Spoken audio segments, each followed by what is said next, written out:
I'm here to talk about from draft to decision and how sovereign document collaboration happens within the Danish Ministry of Digital Affairs. Just a bit about myself. I'm the CPO of Cbrain, which is a Danish ECM vendor. We have heard a lot about Nextcloud, ECM Mind, and other vendors here have defined the ECM space pretty nicely. So I'm not going to maybe repeat that. But we've been doing this since 2005, and we started with an ECM product targeted ministerial departments, mainly focusing on traditional document and case and document management and communication. And then later we have added a process layer with self-service application processes in order to target citizen services and application forms that the agencies that use our platform can use to build process end to end.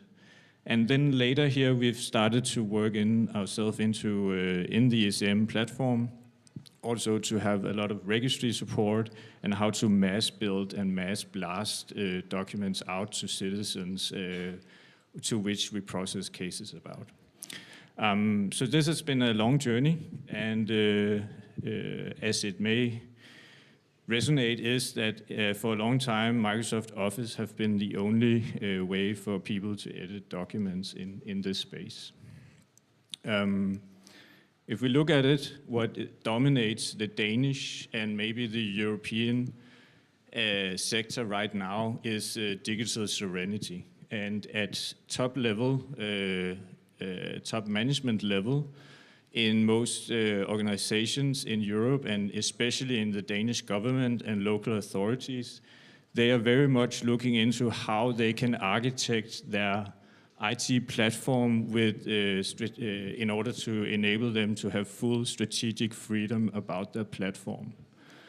They're also doing it to have better risk management in terms of if somebody pulls the plug or changes license terms not to their benefit. And they are looking very much into architecting their IT systems in order to have reduced vendor login and to have, and of course to build their IT systems to have a long-term digital robustness.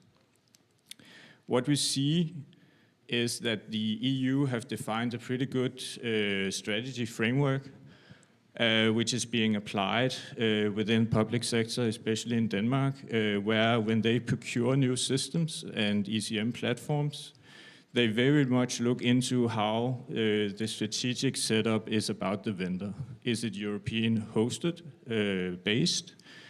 Does the legal side of things allow them full control? Do they have full control over their data and AI?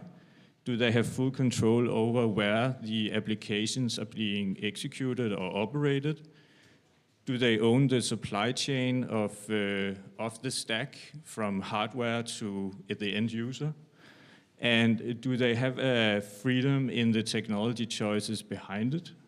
And can they control the security physically and within the applications? And does it run in a performant way so we can call it sustainable IT? These kind of things is what we see in procurement requests coming from the public sector. And we have designed our platform, of course, to address all these kind of things. And Collabora is a very important part for us in executing this strategic vision and implementation framework across the public sector.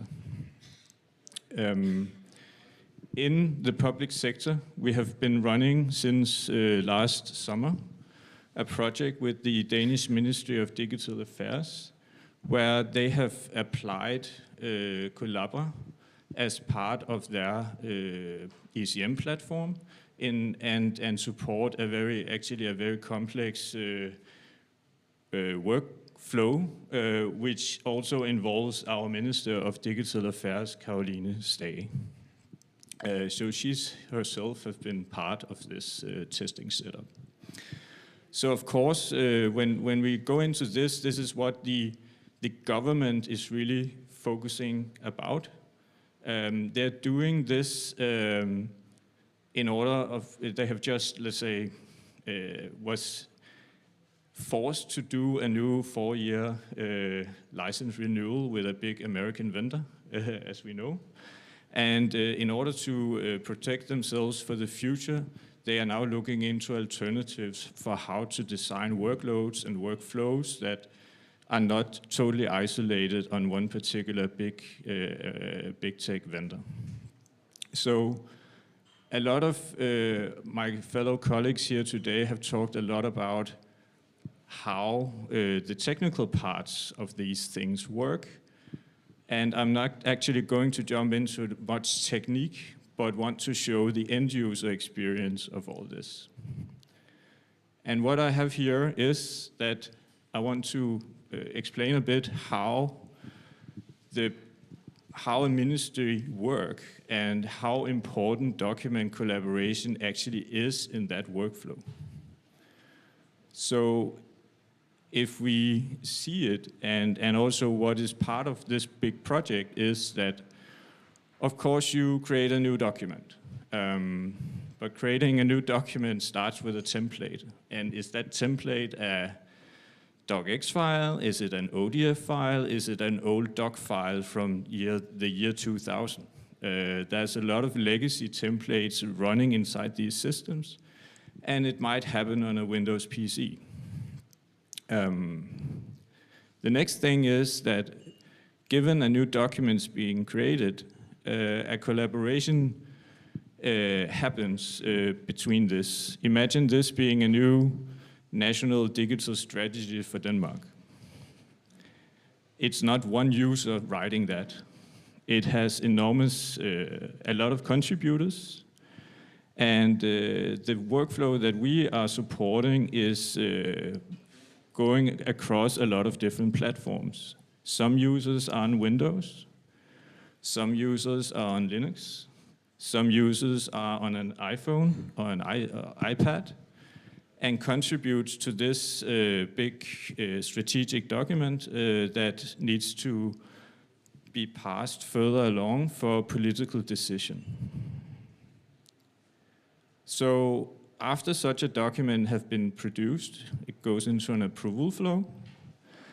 And one user may start this workflow and set up a big chain of approvers. And the first approver may be on Windows, the next may be on Linux, web. And the final approver may be the minister, where the minister typically is on the go, is on the plane, is in Europe, European Commission, talking about digital strategy across Europe, also in Berlin. And she brings her iPad and, of course, are being suggested this document, and she will approve it and annotate it, but she may not be writing in the document herself. She may, and she may not. It may be a combo. Maybe scribbling a few notes on the iPad with an Apple Pen, and maybe writing a new big paragraph. And after that, we go into the finishing part, where a secretary or office chief may take her comments and produce the final report, again on a new platform, until we're done. So hopefully we will see this now working in a small video. So here we see what happens, creating documents and selecting templates, finding the right template within the platform, creating a document, giving it a name, clicking create, and it was Office. Let's not show that. Wrong video. It should be the hopefully the Collabora way of creating it. Yeah, let's see. Oh, wrong video again.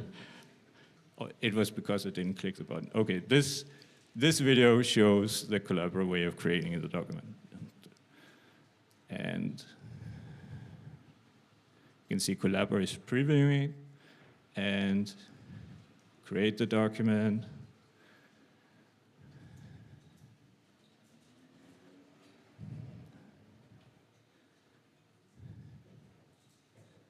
And there we go. Collabora turns up. It's great. So further along, the co-authoring part kicks in, and people collaborate on it. So here on the left, we see a web-based client opening up the document from, in this case, a web-based Linux. Somebody writing here, while at the same time working in the Windows client, but opening Collabora and working seamlessly side by side. So pretty cool, and it really enables and makes some pretty impressive fast-forward production scenarios in that case, which has not, they have been used to, let's say, step-by-step editing. They haven't been used to doing same-time collaboration, so this is a big step forward. So after that, of course, we go into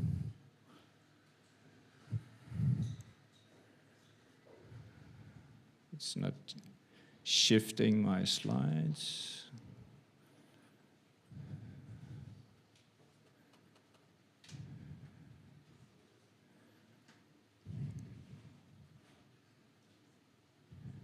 Okay, we start the approval. So this is just a flow within our platform that the user can set up an approval flow. You can set up the entire chain of who's approving the document. Of course, we're just adding a lot of people here. So going through a different set of people, a different set of users. And when you start actually working within the approval flow, we trigger that the document actually starts up in track changes mode.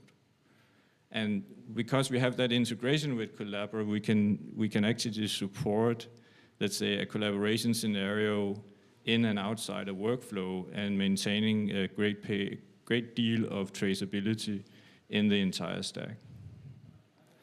And jump to the next one here is it's also a collaboration which happens within the workflow where you can chat to different people, get them involved, and in the end, if I can shift to next slide.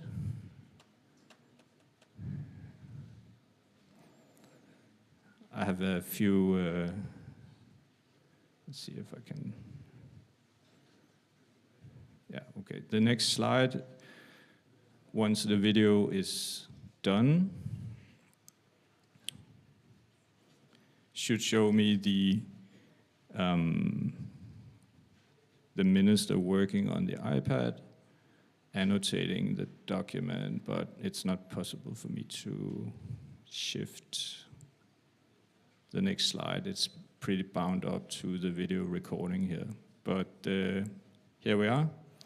So in the final steps, the minister, work on the iPad in her and edit the document,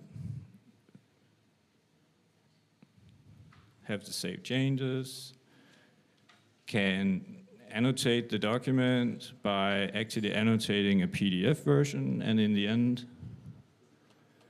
they compare the two files and can edit the final document and see, okay, the minister actually asked for deleting the logo and hit save. Of course, it's a bit constructed, this workflow, but it demonstrates how actually that you can work with documents on multiple platforms and having a very seamless, frictionless collaboration happening from the draft to the final decision, and Collabora enables our platform to support this cross way of working. So organizations can actually maintain their freedom of choice. So what you just seen here is actually digital sovereignty in practice, where we are not rejecting technology, but enabling a real choice in the hands of the users. That's it.